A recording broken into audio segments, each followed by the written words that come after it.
As the Bible says, everybody's your brother. Love your brother as you do yourself. Do good unto those who do harm to you. And I look at Jim Clark as I do all of the other racists.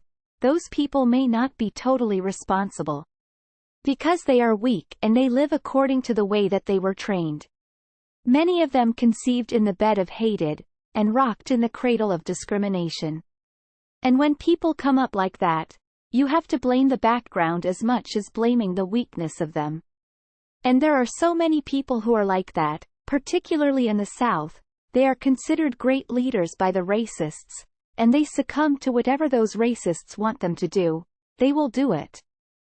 From September to mid-November 2007, Robinson toured Sweden, Denmark, Germany, France and Italy in her capacity as vice president of the Schiller Institute. She spoke with European youth about her support for LaRouche, who had denied facts about the 9/11 attacks, Martin Luther King Jr., and Franklin Delano Roosevelt, as well as the continuing problem of racism in the United States, which she said was illustrated by the recent events in Jena, Louisiana. Robinson retired as vice president of the Schiller Institute in 2009.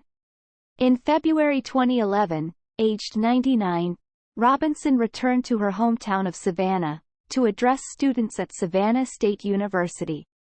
After suffering a series of strokes, Robinson died on August 26, 2015, in Montgomery, Alabama, 8 days after celebrating her 104th birthday. In 1990, Boynton, by then remarried and using the surname of Robinson, was awarded the Martin Luther King Jr.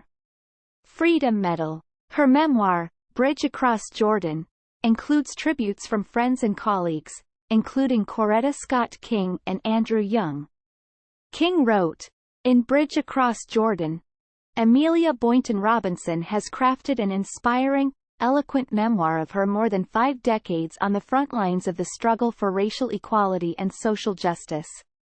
This work is an important contribution to the history of the Black freedom struggle, and I wholeheartedly recommend it to everyone who cares about human rights in America.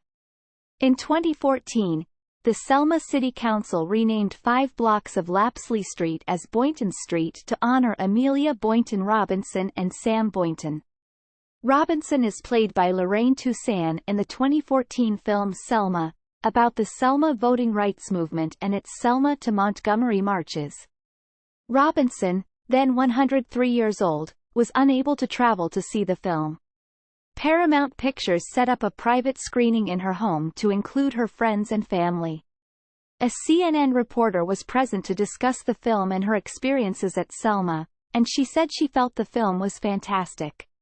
In 2015, Robinson attended the State of the Union address in January at the invitation of President Barack Obama, and, in her wheelchair, was at Obama's side as he and others walked across the Edmund Pettus Bridge during the Selma Voting Rights Movement 50th Anniversary Jubilee that March.